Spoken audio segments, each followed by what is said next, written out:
السلام عليكم ورحمة الله وبركاته يا الله سبحانه وتعالى ጥበብ በሰው ልጅ ላይ የልጅ የሴት የወንድ የዓለማዊ ጥቅም የገንዘብ እና የተለያዩ አይነት ስሜቶች ባይኖሩ ኖሮ የሰው ልጅ ሁሉ ፍጹም ሆኖ በአላህ ስብሓን ወተዓላ መንገድ ላይ ቀጥ ባለና በተስተካከለ ነበር።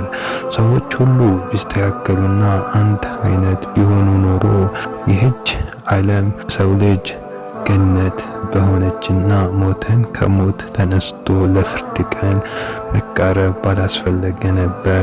ሁሉም የሰው ልጆች በምድር ላይ በህይወት ለዘላለም የሚቆዩ ቢሆኑ ኖሮ ደግሞ ይህች ምድር ባልበቃችን ነበር። የምንሞትበት ቀን የምናውቅ ቢሆን ኖሮ ብዙዎቻችን በፍራቻና በሐሳብ ቀድመን እንሞት ነበር። ነገር ግን አላህ አጅላችን የሞት ቀናችን ደበቀው። በዚህም ምክንያት ከሞት ተዘናጋን። አሰላሙ አለይኩም ወራህመቱላሂ ወበረካቱ።